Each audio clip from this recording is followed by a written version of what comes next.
Number 5. Citizen Ghost.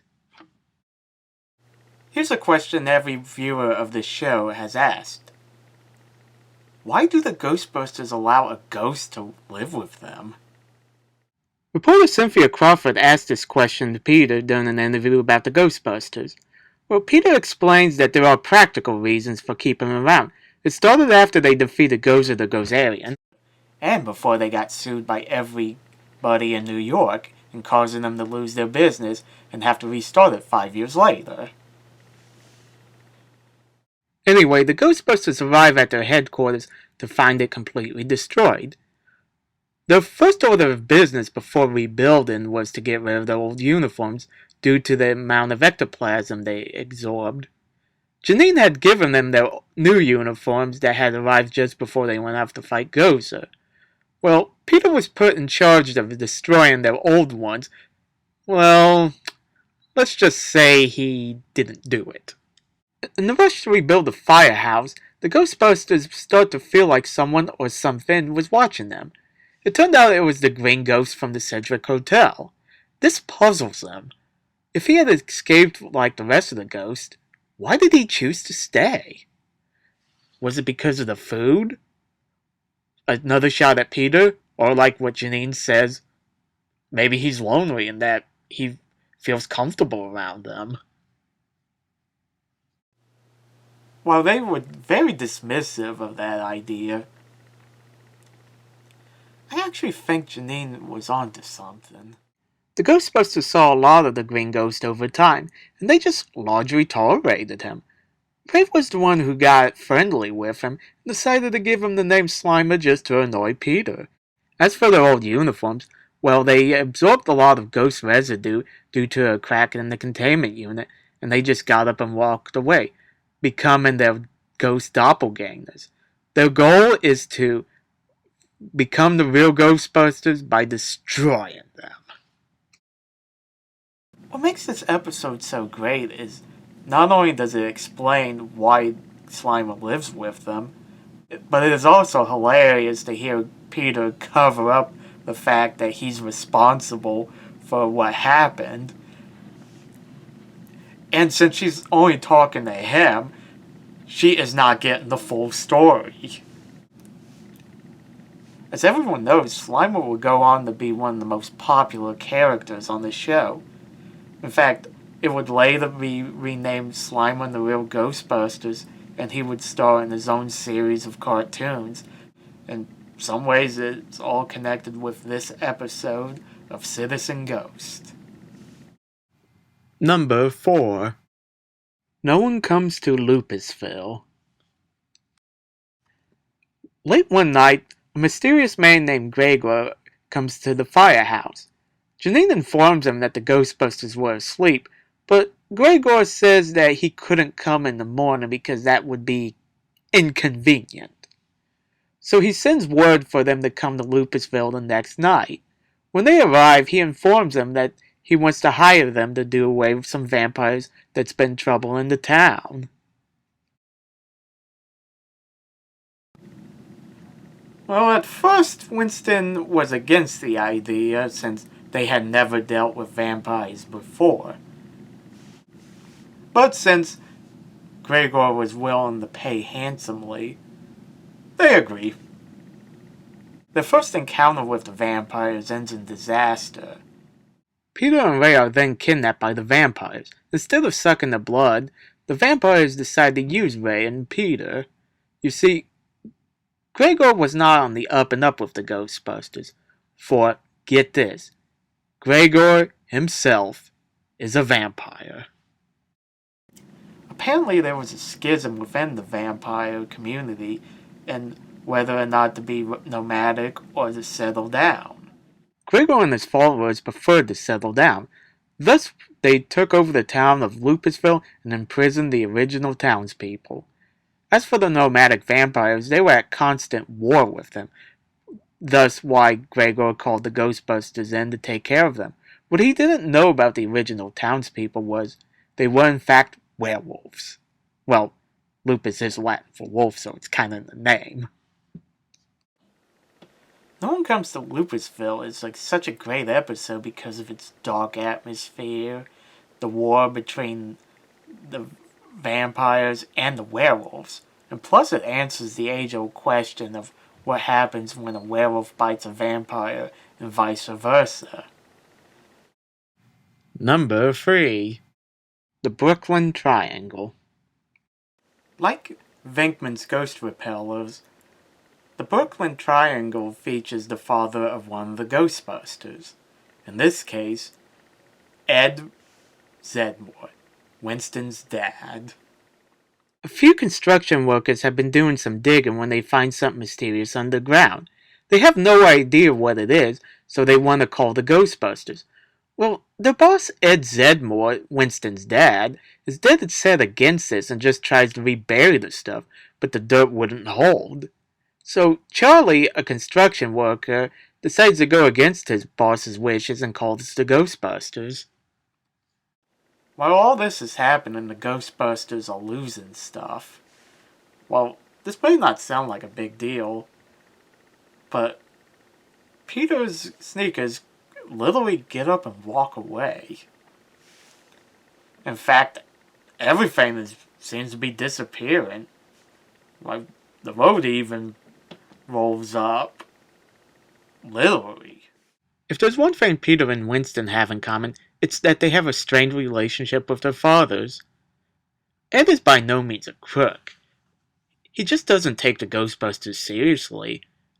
In fact, throughout this entire episode, he makes a lot of disparaging remarks about them. Ed is basically that father who wanted his son to follow in his footsteps and was greatly disappointed when he ultimately didn't. So that caused a strain in their relationship. The scene where Winston first encounters his father, they act like they hadn't even spoken to each other in a while. Well, Winston and his dad get kidnapped by the collector of lost objects, who has been stealing everything in their world to try to find the key. During their imprisonment, Winston and his dad start to bond. Really, this is why I put this episode at this spot, is because it's essentially about a father and son making up while being held captive by a ghost. Only the Ghostbusters can do that. Only. Before moving on to number 2, I'd like to point out that Winston's father was voiced by Roscoe Lee Brown, who some of you may know as the voice of the Kingpin in Spider-Man the Animated Series. Number 2. The Thing in Mrs. Faversham's Attic. For 70 years, Mrs. Faversham has not been up in her own attic. Ever since her father forbid it when she was a little girl, she has not been up there. So, why does she believe it's haunted?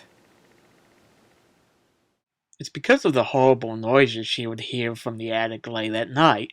She has no idea why her father forbid her from ever going up in the attic. She just knows that there is something bad up there.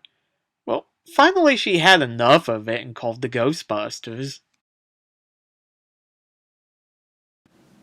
Mrs. Faversham does not have a lot of money, but is willing to give the Ghostbusters every penny she has if they would just get rid of whatever it is up in her attic.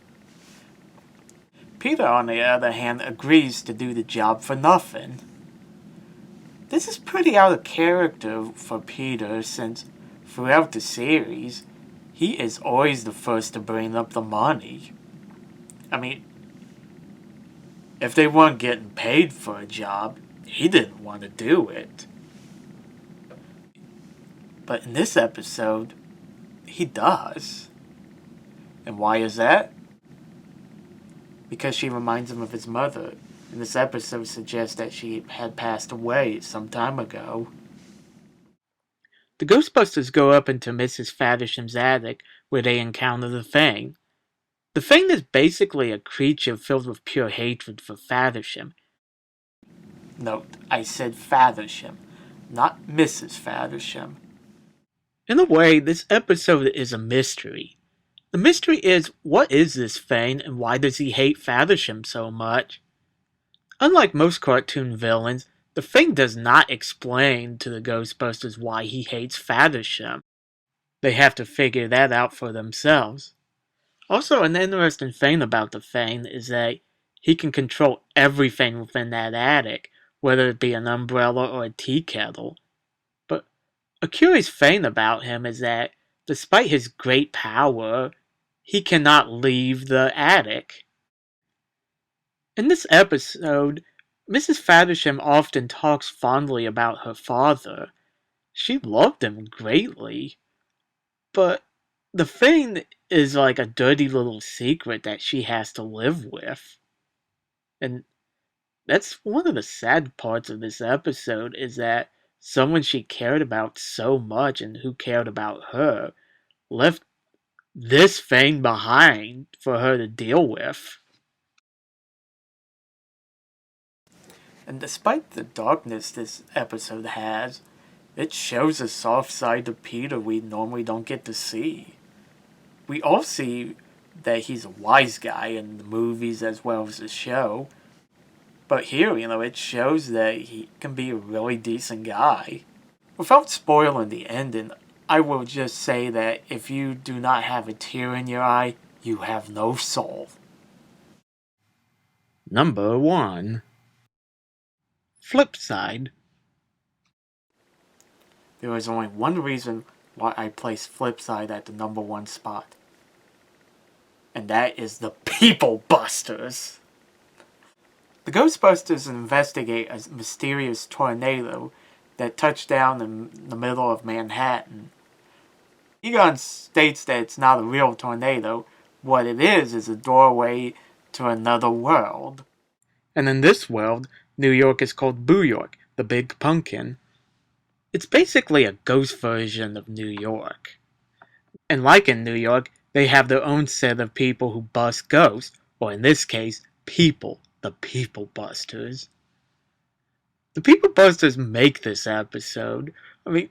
Look how awesome they look, with Ray's hand for a foot, Peter's zombie-like appearance, and Egon's skeletal look. These guys are awesome. And like in the second movie, they use slime to bust the people instead of their proton packs. But what about People Buster Winston? Like the poster to the very first movie, Winston is sadly not one of the People Busters. I would say it's because he didn't go with them to Boo York, but there's a People Buster Janine, and she did not go to Boo York either. Well, fortunately, if you want to see a People Buster version of Winston, check out the IDW comics. It just goes to show you how powerful this episode is, that the comics had corrected a mistake from this episode. And that was my top 15 best episodes of The Real Ghostbusters. Let me know in the comments section what you guys think, and which episodes that I didn't include in this list that you guys like. Now, if you excuse me, I'm gonna go drink some Ecto Cooler. See you later.